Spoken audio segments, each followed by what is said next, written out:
And we are, as a people, inherently and historically Wake up. opposed to secret societies, the secret oaths, and the secret proceedings. The show that asks questions about why we don't ask questions. What the hell is going on? This is Conspiracy Queries with Alan Park.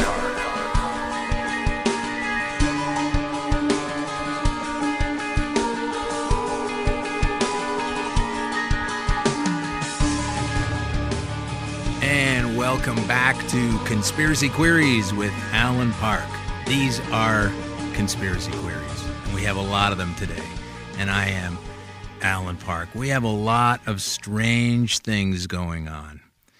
In Toronto, where I live, the sunny, warm skies of June and July really have not shown up. It's been gray and overcast, and to the naked eye, relatively unattractive. And when you're in the downtown core near all the high-rises, the corporate towers, this kind of weather, day after day, makes me feel like I'm in the middle of the remake for Blade Runner. Of course, that's not a lot to complain about. But when you have cities like Calgary that were unbelievably flooded in late June, and their rail transit system in the city has been ruined in many places because the tracks, the rails on which the transit moves, became twisted and warped on top of a bed of soaked and damaged supporting infrastructure, the structure underneath. I don't know what the special term is for that. I'm not a railroad engineer, but it's a mess, and that is a perfect analogy for where we are as a people. Their bridges were washed away as rivers rose. They're so high, they literally soaked out their own supports. You can't soak the structure for a bridge. And one of those bridges overtopped the Bow River that went across the Bow River was holding some train cars that were trapped. They couldn't move forward or backward because of the structure of the earth on either sides, and they were filled with oil hanging precariously above the Bow River. And it took them a while to figure it out that there was no way to get that oil safely away from the river other than to get some pumper boats. I believe they had pumper boats to suck the oil out of the train car so that if the cars collapsed, at least they wouldn't be dumping more oil into our water. I say more oil because the amount of oil that we're already dumping into the water is immeasurable. Anyway, CP Rail took the blame for that. They apologized to the mayor and the city because it was CP Rail's fault somehow that train cars were filled with oil. How is it their fault? They're always doing that. But and then later, Toronto was flooded. Not as badly, but still worse than almost ever before. We got more rainfall in Toronto in a couple of hours than we usually get in a month and a half. And whereas the Calgary mayor was quite active in leading his city during the crisis, Toronto's mayor, Rob Ford, sat idling in an SUV, which is a perfect visual summation of his leadership, I think. I know a lot of people were upset that Rob Ford sat idling in an SUV, but I don't know what they expected him to do. He's not the only person that owns an SUV, and obviously he usually just sits. Often, if he is doing something on his feet, he winds up on the ground anyway. And wherever he goes and whatever he does, politically, it could easily be considered idling.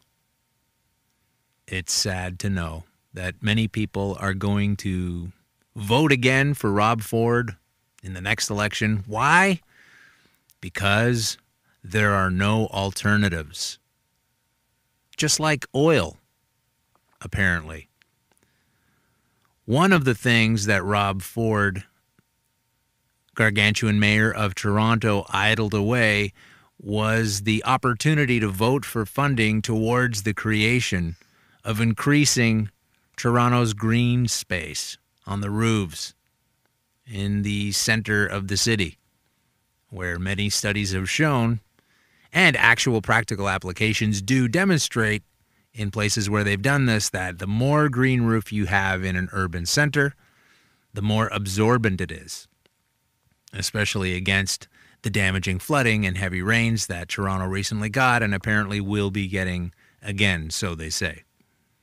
Rob Ford voted against that funding, and that was all part of his attempt to save $1 billion for Toronto, which he says he has already done, but he has not already done. But even if he had done that, what are the costs of the recent floods that could have been mitigated by green roof technology? We will never know. Now, of course, we have experienced yet another oil-related disaster in a pretty little town in Quebec, which has had the heart blown out of it after an oil-related explosion. Now, I hammer on this oil stuff on every show that I do lately, but when are we going to push our elected leaders into a position where they will consider the alternatives? When is that going to happen? You don't know either, huh? Well, a lot of us are not interested. Not even interested in the fact that most of these fat cats are digging their hands into our stash. Oh well, enjoy the next storm or runaway train. I'm not just criticizing you or others only. I blame myself as well. What have I done about it? My cynicism prevents me from believing politicians can do almost anything else. And the track record screams that that is true. A background of some politicians that criticize other politicians even when they get into trouble. There were some people in the NDP party. Thomas Mulcair, the leader of the NDP party in Canada, was blaming Harper's policies for that train blowing up in Quebec. But got a pretty relevant article on that in the National Post. Mulcair's train crash comments slammed as new low after NDP leader condemns Tory rail safety cuts. Thomas Mulcair has been criticized by both Conservatives and Liberals after the NDP leader suggested that the Tory government's policies contributed to the deadly train explosion in Lac-Megantic in Quebec. Before the full extent of the tragedy became disturbingly clear, Mulcair told CTV News that the accident was, quote, another case where government is cutting in the wrong area. This tragic accident reminds us we are going through a fundamental change in some of the transportation areas of the country. We are seeing more and more petroleum products being transported by rail, and there are attendant dangers involved with that. Well, that's true, Tommy, but there are also attendant dangers involved with transporting it through a pipe. But I hear you. But go on. And at the same time, the Conservative government is cutting transport safety in Canada and cutting back on that. Now, who gets mad at him? Who got mad at Mulcair for this? Bob Rae, the Liberal Bob Rae, who used to be NDP and is now Liberal and will be retiring soon. He says Tom Mulcair, this was on Twitter, Tom Mulcair blaming Harper for the tragedy at Lac-Megantic is a new low. And as you know, I'm no fan of Mr. Harper's politics. The little caveat at the end there. Yeah, we know that you're not a fan of his politics. But what I don't understand is why it is that people are not allowed to point out the obvious. Hey, easy with the facts over here. We wouldn't want that to get in the way. I don't understand that kind of thinking. If he did something that helped cause something else, why is it wrong to say that that thing that you did caused that other thing? Does it hurt your feelings to bring out the facts, to ask the question that might have earlier prevented the same mistake from happening again? What if he made that question before, a little more obvious and prominent, and held Harper to it? Maybe that train wouldn't have caused the damage that it did. The same thing happened years ago when Harper's conservatives cut funding for meat inspection. And then a lot of people got listeria poisoning, and some of them died, and some of them became horrendously ill.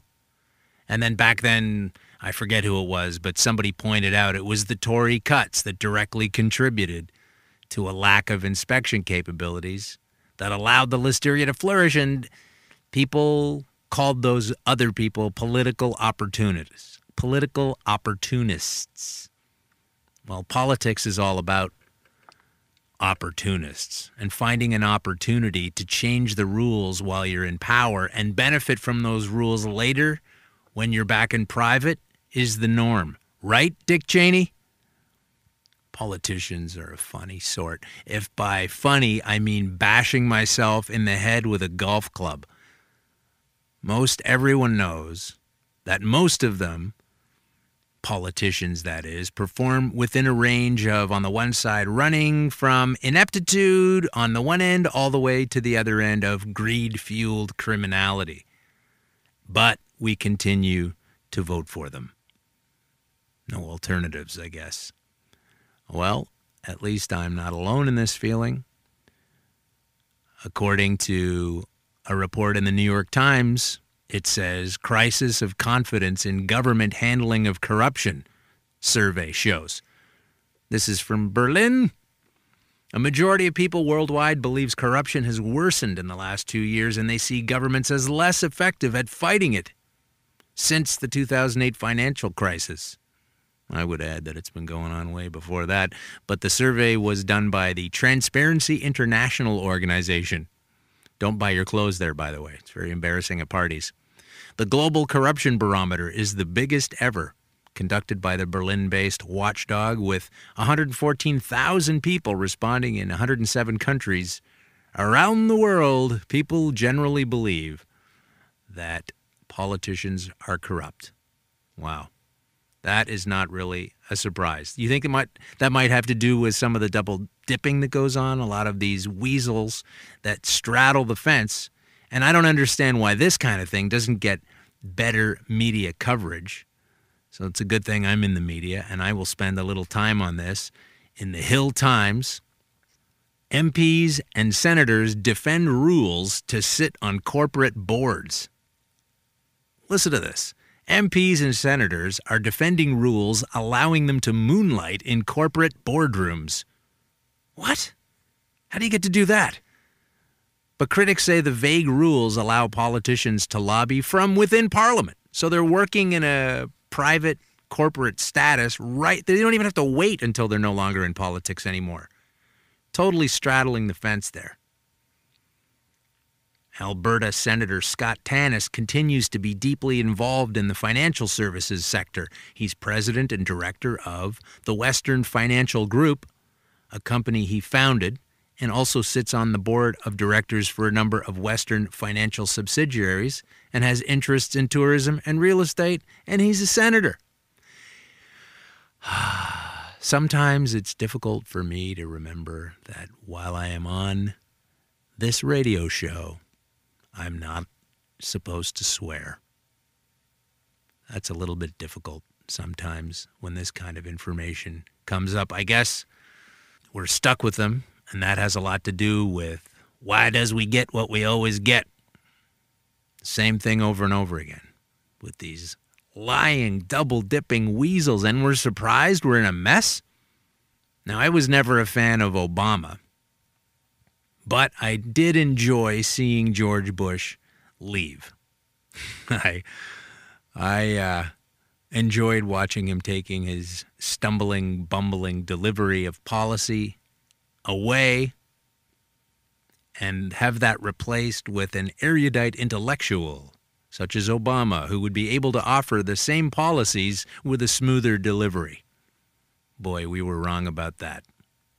And then you get these birthers, the people that believe Barack Obama was not born in the United States or Hawaii, but in Kenya. And if he was born in Kenya, it is illegal that he is the president of the United States. Here's a fascinating report.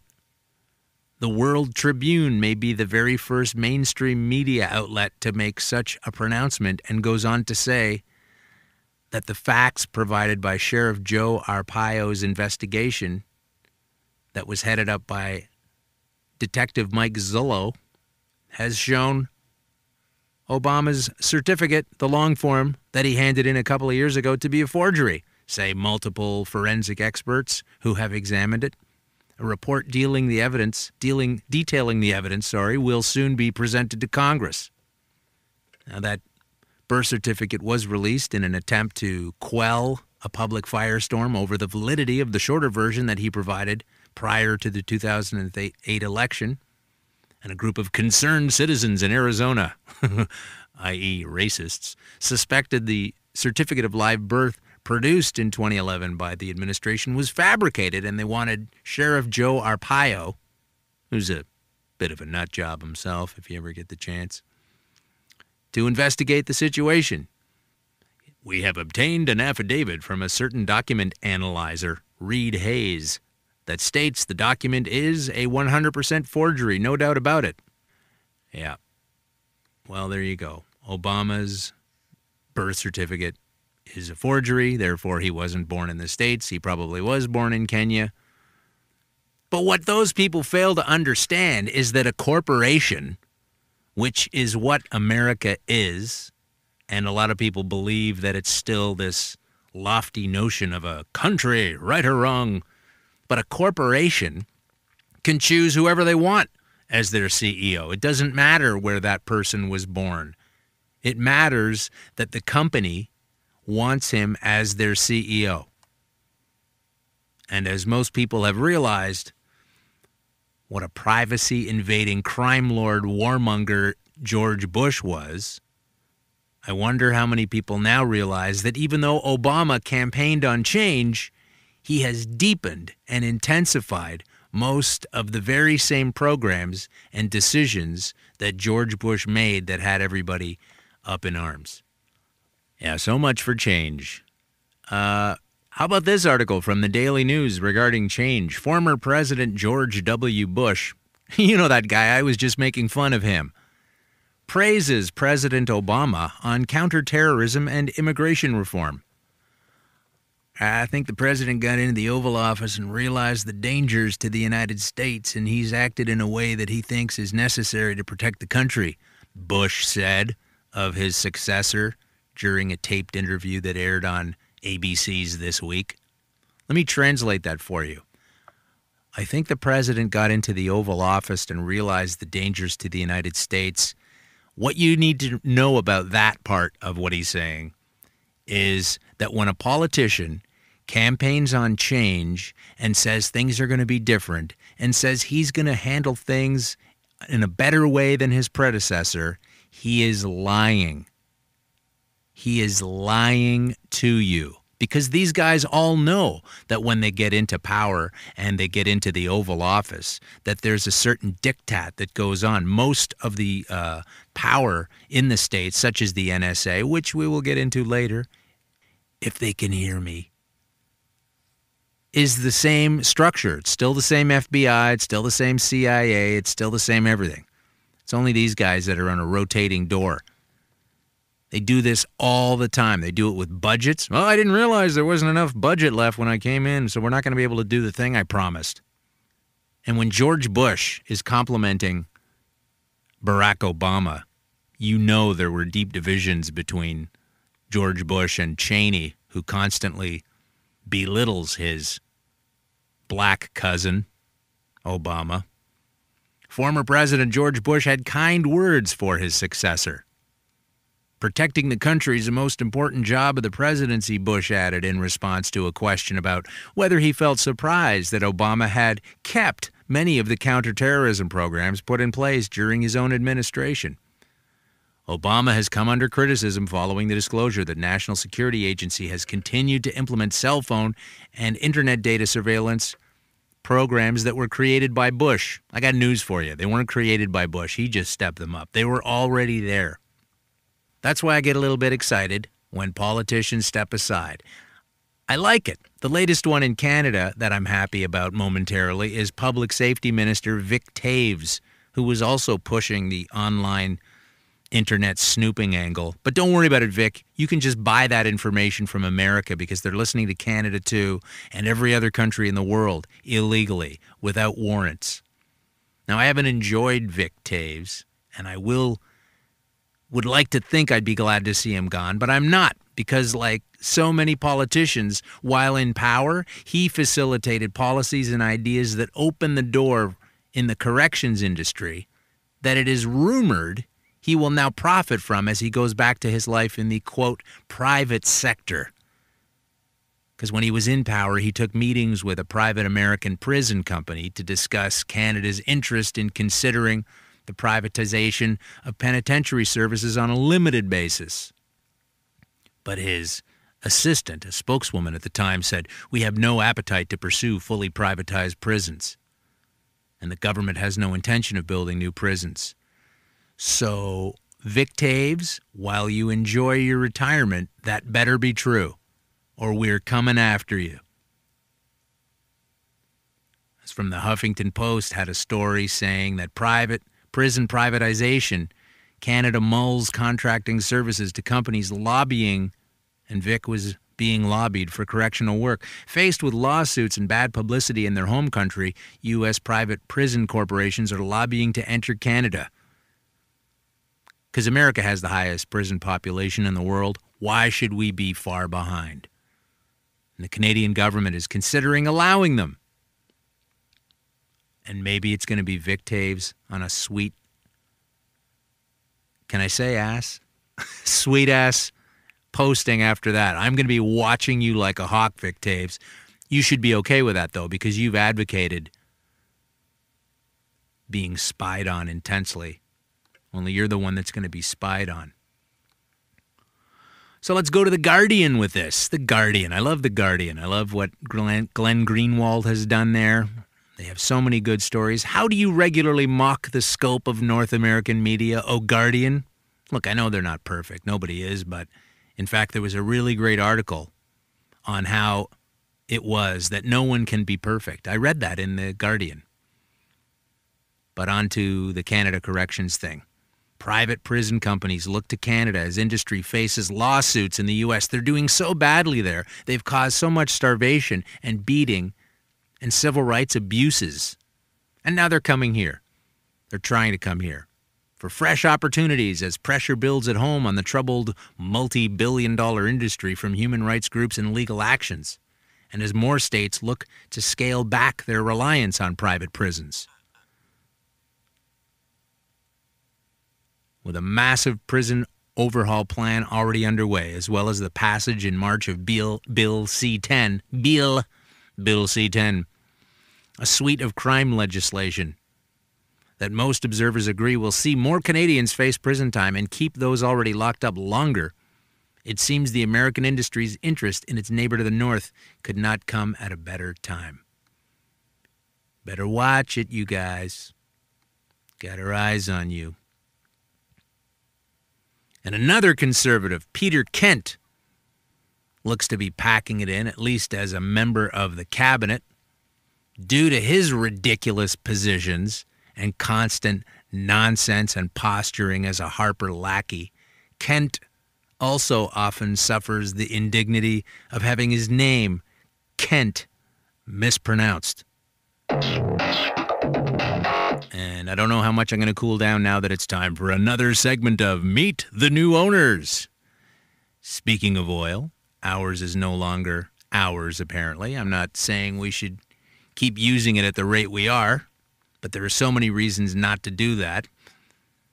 However, the industry is not going to go away. You're going to need your plastics oil for sure. So let's try to think of some other ways to heat our homes and power our cars, because oil does pollute. It's inefficient. It causes an economic stranglehold for most and a monetary wonderland for the very few. So if you're not into doing anything about the way things are, you might as well buy a birthday card for your great-great-grandkid that says, "Screw you, loser. We had a good time making millions off of all this toxic crap. Now it's your problem." And a problem that is here in Canada. And even worse now, we're not even going to profit from it as much as we were because we have sold out to China. All right, let's get that music in now. The Chinese interpretation of the Canadian anthem by musician Bob Wiseman. When I say Canada, I mean corporate America's little corporate buddy. China are the new owners. The Nexen deal, to try to get your head around this, we used to own all that oil. It was a Canadian company, and now I feel conflicted about it, that we should be developing it. At least while we're doing it, we should be having the profits of it ourselves. But now Nexen has been taken over. Regardless, we don't own it. There was a takeover by the Chinese state-owned entity CNOOC, which stands for China National Offshore Oil Corporation. It even has it in their name, offshore, like we're getting it from everywhere else. Nexen was based in Calgary, and the shareholders did all right on the sale. And then Nexen said its common and preferred stocks were delisted from the Toronto Stock Exchange, and the common shares delisted on the New York Exchange.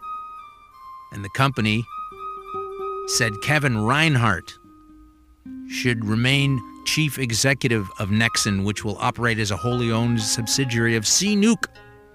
The sale went through after the Canadian government's Investment Canada Act was used to determine if the sale provides a net benefit to Canada. Still waiting for it. Waiting for that net benefit to come in. Where's that net benefit that we're having, where we sell this company and no longer profit from it? Anyway, can't do anything about it now. China is the new owner, and we need to know more about them if we want to do anything about anything at all. So here we go. There is always a local drink. Ireland has Guinness, Scotland has Scotch whiskey, and China has bubble tea. We got trouble right here with bubble tea. And that starts with B, and the second word starts with T, and that's bubble tea, man. Presumably, this is a drink that high-powered Chinese state officials enjoy while planning to take over the natural resources of foreign countries. Well, they may want to change their mind about that after hearing about this. From the China Real-Time Report in the Wall Street Journal, bubble tea under threat from toxic fears in Taiwan. In the late 90s, Taiwan, and I know there's a big argument going on over whether or not Taiwan is China or not. It's China. It is. It's like saying Toronto Island's not Toronto. Taiwan made its biggest impact on the world through the production of computers and electronic components, but competition from South Korea and China's PC makers intensifies. The island is finding another way to cement its place in the world, one tapioca ball at a time. And those have got to be big straws that they use. Bubble tea or pearl tea is a combination of chewy tapioca balls. I'm just going to stop right there and let you ponder that image. Chewy tapioca balls. Not my enjoyable drink. And milk has come a long way since it was first concocted in a small tea shop in central Taiwan. But this may all come to a screeching halt thanks to a toxic food starch scandal that's going on over there. Since mid-May, Taiwanese health authorities have confiscated more than 312 tons of the food starch that's used to make the little balls, the little bubbles. It has been tainted with malic acid, a cheap food additive that can cause kidney failure. Hooray! When consumed in large doses. And they do consume it in large doses. You can't wander through any area over there that doesn't have a bubble tea shop. It has also poisoned Taiwan's food exports. Malaysia has announced an immediate ban on 11 food items imported from Taiwan. So that's a tasty treat you might want to avoid. Okay, there's got to be something else to drink than bubble tea. Something that doesn't need a giant straw. How about human breast milk? That has become a new luxury for China's rich. This is on the Google Reader. With some firms offering wet nurse services. Get yours fresh from the fountain. A report said, provoking outrage and disgust among web users Thursday. I don't know why web users are upset about this. Oh, and I'm going to have to pronounce this now. Xinyu, a domestic staff agency in the booming city of Shenzhen, which borders Hong Kong, provided wet nurses for newborns, the sick, and other adults who pay high prices for the milk's fine nutrition. Presumably the mothers drinking it are keeping away from poisonous tapioca bubble tea balls. Adult clients can drink it directly through breastfeeding, or they can always drink it from a breast pump if they feel embarrassed. I think if you're chugging away on breast milk, and you might as well go for it from the tap, rather than pulling out a plastic toy. Wet nurses serving adults are paid around $2,600 a month, more than 4 times the Chinese average, and those who were healthy and good-looking could earn even more. Hey, meet the new owners. Wow, interesting. Wonder if they have different flavors that you can test in small cups before you get right to it. Now, I'm not saying that China is not beating up on America, too. We're not the only victim here in Canada. America's economic sensibilities are also going to take a new pounding because there's a little deal going on between one of the countries that Edward Snowden has entertained as a possibility of residency in exile, which was Nicaragua, and China. How about this little deal? This is pretty cool. Nicaragua has given a Chinese firm a contract to build an alternative to the Panama Canal. Yes, we're going back to The Guardian for this one. The project will reinforce China's growing influence on global trade and weaken U.S. dominance over a key shipping route.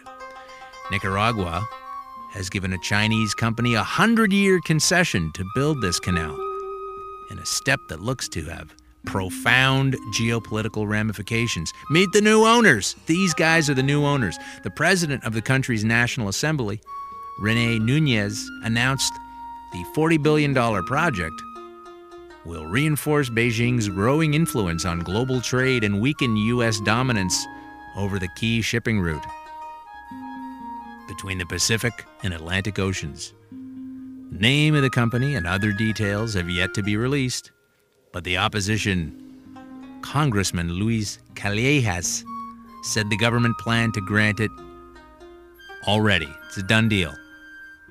The National Assembly will debate 2 bills on the project, including an outline for an environmental impact assessment. Well, yeah, because you make the deal first and then you do the environmental impact assessment. I don't think that's going to hit too much of a snag. Nicaragua's president, Daniel Ortega, you remember Daniel Ortega, said recently that the new channel would be built through the waters of Lake Nicaragua. The new route will be a higher capacity alternative to the 99-year-old Panama Canal, which is currently being widened at the cost of $5.2 billion. The new owners, everybody. That's who we're talking about here. All right. These are the guys in control. We might as well give it up. Now, it's pretty hard to understand this next story, but I'm going to do the best that I can. I'm not too sure. First, I had to check and see if it was a joke, because it seems like something based on an old bad joke, but it isn't. So here we go. This is from the Global Times, which is a Chinese publication, which thankfully they translate into English for people like me. Despite widespread outrage, an annual dog meat festival kicked off in June in South China's Guangxi Zhuang Autonomous Region. Well, they sound autonomous. Anybody that eats dog around these parts is definitely autonomous, so it makes sense. This is how they mark the summer solstice. Thousands of people. Crowded food streets. Is that a thing? Is that a bad translation? Food streets? In the city of Yulin to enjoy a feast of dog meat hot pot with lychee wine, a local tradition that is said to keep diseases at bay.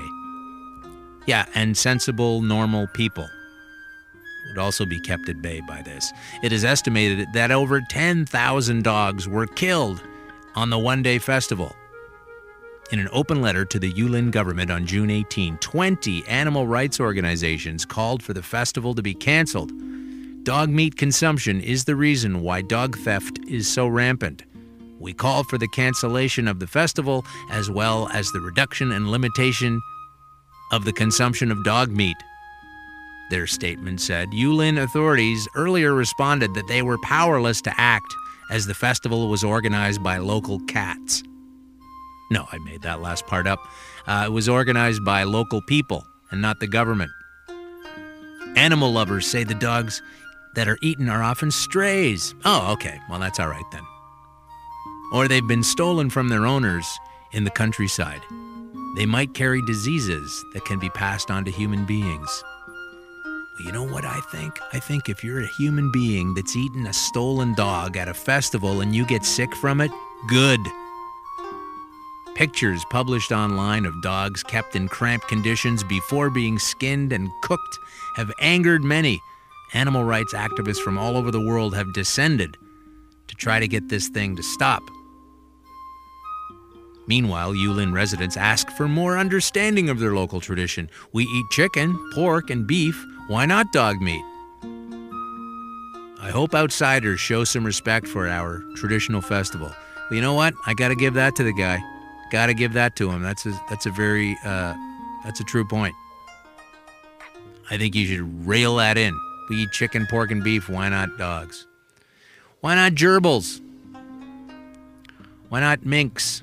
There's all kinds of stuff you could eat. Okay, are you sick yet? I hope you're not listening to this at lunchtime. It's kind of gross. I think my daughter is in here today, and she's having a tough time believing any of this is true. She's squirming. You're not hungry, are you? No. Okay. Oh my gosh, that's right. All right, let's move on then. While we're on a food theme, well, that's not really food, is it, dogs? That's not really a food theme at all. It's people eating, but it's not food. You know what happened 46 years ago? I just want to put this into perspective for you. 46 years ago. Now, that's a long time. 46 years, right? Well, it was 46 years ago today that Sgt. Pepper taught the band to play. If you're Beatles fans, you know what I'm talking about. So it wasn't exactly on this day, but it was in June. In June, 46 years ago, that is how long it was that the Sgt. Pepper album came out. And that's leading me into my news story here about China from The Independent, an Irish publication. Smugglers sold meat 46 years past the sell-by date. Pardon? Chinese police have reportedly seized 20 tons of out-of-date meat from a Vietnamese smuggling gang, including chicken feet that were 46 years past their sell-by date. You know what? Chicken feet for me are past their sell-by date before they're even cut off the chicken. But anyway, during a raid conducted in May, but only reported this week, police in Guangxi, hey, does that sound familiar? That's the same province where they're eating the dogs, said they smashed an underground network that had been swamping the Chinese food market with substandard chicken feet, tripe, and throat. Nothing like a throat sandwich in the middle of summer to take away your hunger pangs. Among their stomach-churning discoveries were chicken feet that date back to 1967. That's back when Chairman Mao was still in control. Li Jianmin, a local security chief, my daughter's having a rough ride on this. She can't believe all this information. Go ahead and laugh. She's got a bit of a cough. It's Take Your Child to Work Day, and of course I have the most nauseating stories possible. Lee Jianmin, a local security chief, told the state news agency that after smuggling the decades-old feet into China, the expired meat was treated with chemicals, including hydrogen peroxide, just to kill the bacteria and prolong the expiry date. And also to make the feet look white and big. To prolong the expiry date? Because when you're already at 46, if I could just put some chemicals on this and make it last another 4 years, that'd be great. If I get 50 years out of these chicken feet, that'd be pretty good. She is having a tough time. You want to get some lunch after, sweetie? Get some chicken feet. Imagine going into a Chinese restaurant. Yes, do you have any chicken feet that I can have? Is it fresh? Yes? Well, then I don't want it. I want to wait another 50 years. And then we will be dining high style. All right, let's move away from that kind of stuff. And it's a little bit disgusting, but true. And I want to clean things up a little bit. This will be the final news item in Meet the New Owners. This is also from the Google Reader. The son, Dateline Beijing, the son of a Chinese general has been charged with rape. State media said in a case that has sparked public anger over the seemingly privileged lives of elite youths. What is privileged about rape? Li Tianyi, 17, is among 5 suspects who allegedly gang-raped a woman in a hotel in February, the Xinhua State News Agency said, citing a Beijing district public prosecutor. The boy's father, Li Shuangjiang, holds the rank of general as dean of the music department for the Chinese Army's Academy of Arts and is known for singing patriotic songs. The public prosecutor's office only provided the surname of the suspect, but confirmed the case is the same gang rape case. Li Tianyi triggered public controversy in 2011 after he and another teenager, both driving expensive cars, attacked a couple who reportedly blocked their passage while the children of the victims looked on. After the incident drew widespread attention online, he was sent to a correctional facility for 1 year, and we're only just finding out about it now. The general has apologized for his son's action. Public resentment is built in China toward the children of powerful officials and wealthy families viewed as living extravagantly or above the law due to their connections. In one prominent scandal, the son of a police chief tried to assert his father's status to avoid trouble for a fatal car accident. I believe he was coming home with, he was all goofed up on bubble tea, and they had pulled into a late-night 50-year-old chicken foot drive-through restaurant, and things got a little bit out of hand. All right. That has been Meet the New Owners. Calling Ed Snowden. Ed Snowden, come in, Ed. Are you there? Ed, come in. I don't trust that guy. He's got laptops. He's got a flash drive. He is tech savvy in a way that would put me to shame, and I don't even know if he's listening to me or not. But I have to assume he is. There's been so much news on Ed Snowden lately in the mainstream that makes me wonder how much of it is real. I'm pretty sure that of all the people that know about him, he's considered either a hero or a traitor. It's one or the other, black or white, or politically red or blue. Who knows why the debate can always be put down to either this direction or that direction. But what's not up for debate is that he did release some interesting information. And according to Salon magazine, these were the most 8 important things from the video. Number 1. I think the government's going to say I've committed grave crimes and violated the Espionage Act and aided our enemies in making us aware of these systems. Number 2, I joined the intelligence community when I was very young, and I believed in the nobility of our intentions to free oppressed people overseas. However, as he was exposed to more information, he came to believe, quote, We were actually involved in misleading the public and in misleading all the publics, not just the American public, in order to create a certain mindset in the global consciousness, and I was actually a victim of that. So what he's saying there is they listen to everybody all the time. Everything. Everybody says anywhere. Another quote, America is a fundamentally good country, but the structures of powers that exist are working to their own ends to extend their capabilities at the expense of the public. Also, the NSA doesn't limit itself to foreign intelligence. It collects all communications that transit the United States. There are literally no ingress or egress points. That's fancy NSA programmer talk. Anywhere in the continental U.S. where a communication can enter or exit without being monitored and collected and analyzed.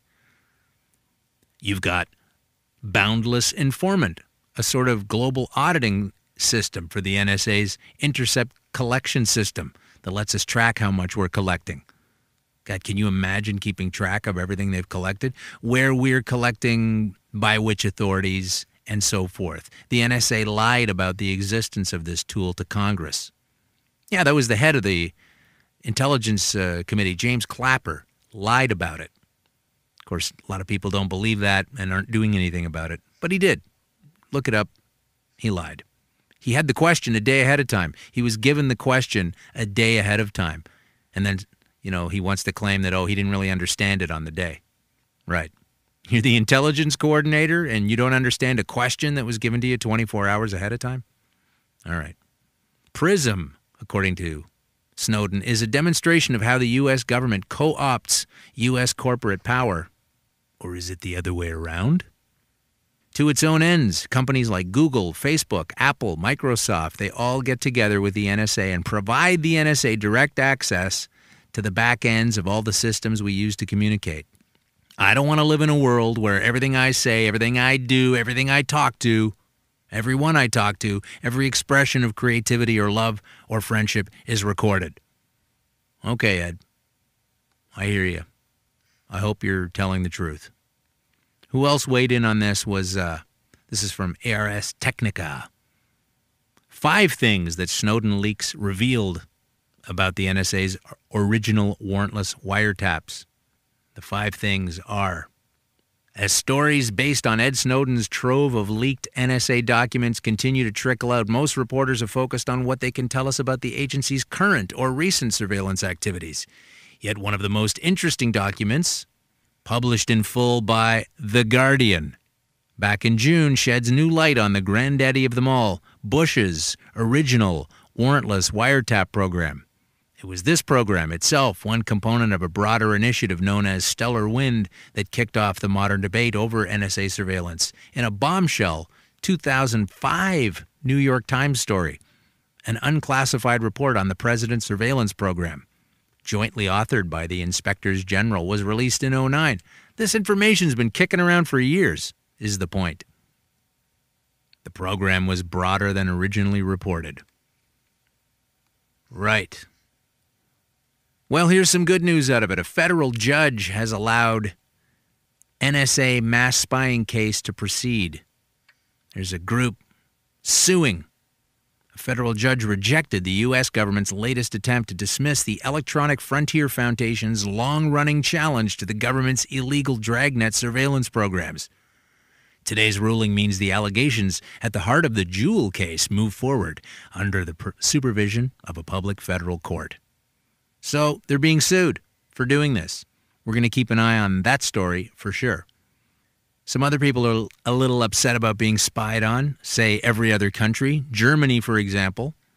They've been spying on Germany more than previously believed. Secret documents from the U.S. intelligence service, which have been viewed by Der Spiegel journalists, reveal that the NSA systematically monitors and stores a large share of the country's telephone and internet connection data. So, Ed, that's not just stuff coming in and out of the States.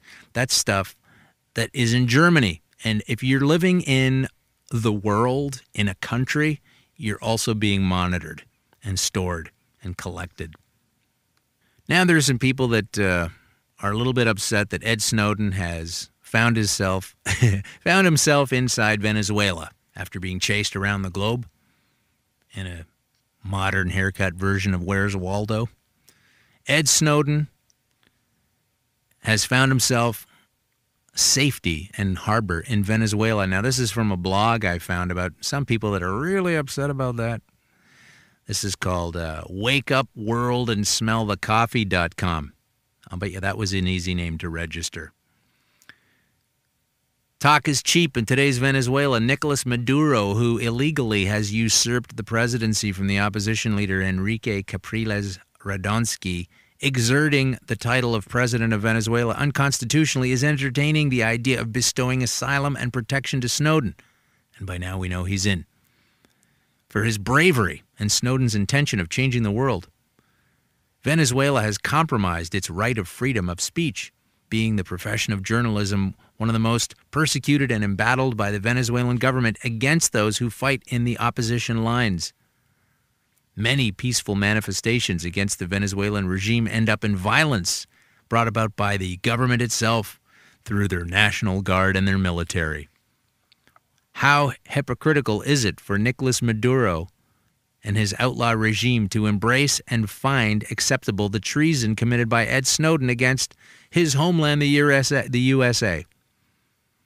A terrorist has more dignity than Snowden, throws the bomb and dies in the act. Snowden throws the bomb and runs away. This guy's pretty upset about it. Hey, but what are you going to do? Now, this is a cool article I got to throw in here from Common Dreams. Glenn Greenwald, talking about the Ed Snowden revelation, says the world will be shocked on the upcoming NSA expose, because they weren't already, because some people said it was no big deal. Some people said we already knew that. But he says the world will be shocked by the next story on the NSA's vast spying networks. The Guardian journalist leading the exposure made possible by leaks of Snowden said, speaking Tuesday morning with conservative host Eric Bullhead on Fox News' Fox and Friend. I'm going to say it's just friend. They really only need to have one friend. But Greenwald hinted that a new NSA story was forthcoming and potentially explosive. And then the article, of course, doesn't go into it, just that it's coming. And then I found this. On the Internet Chronicle from Caracas, Venezuela. Ed Snowden, the leaker, was granted asylum in Venezuela on Friday with safe harbors in sight. Snowden was willing to share shocking and world-shattering exclusive secret government documents with the Internet Chronicle. Now, I got to check this out. I'm just throwing this out here at the end of the show, but I will follow it up and we will come back next week with this news. Snowden's testimony was as follows. The highest level of government don't know what to do. Now, this is, I'm assuming, what Glenn Greenwald might have been talking about, a huge story coming out soon.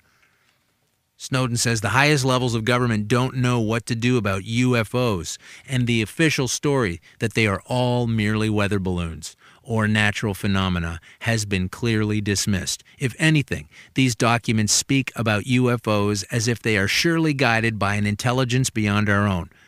That's what the documents say, according to Ed Snowden. As it turns out, the most credible and inexplicable sightings are of vehicles that have been spotted leaving the sea floor at hydrothermal vents and directly entering solar orbit. Still quoting, because ballistic missiles tracking systems and deep-sea sonar are kept as state secrets, scientists don't have access to data about these objects. However, most of the contractors at DARPA are sure that there is a species more intelligent than Homo sapiens living in the mantle of the Earth. It makes sense if you think about it, because that is the only place where conditions have been more or less stable for billions of years. Extremophiles may live at different temperatures than us, but they have been able to thrive and develop intelligence at a seemingly accelerated rate. That's not true, because they've simply evolved at the same rate, but without many of the vicissitudes that set back surface life. The president receives daily briefings about their activities.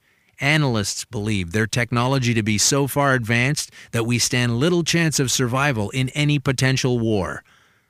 The general sentiment is that we are but ants from their perspective, so there is little chance they would empathize or attempt to communicate with us.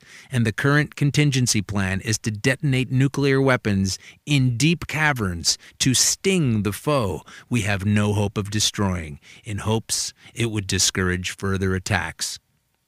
End of quote. What is going on?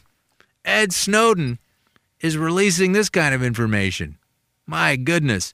Critics may allege that what the 30-year-old former NSA and CIA contractor can state with authority about our ultra-terrestrial neighbors is already well known. Is it? Is that what they're saying? But the ground-penetrating radar, or GPR scans, which the Internet Chronicle has shared and confirmed with sources within intelligence community, will only serve to underscore the popular bitterness over strategically timed earthquakes and tsunamis. Just as PRISM shined a new light on goings-on in NSA's Echelon computer systems revealed in the 90s, the vast complexes of underground cities, laser-etched from pure diamond. What?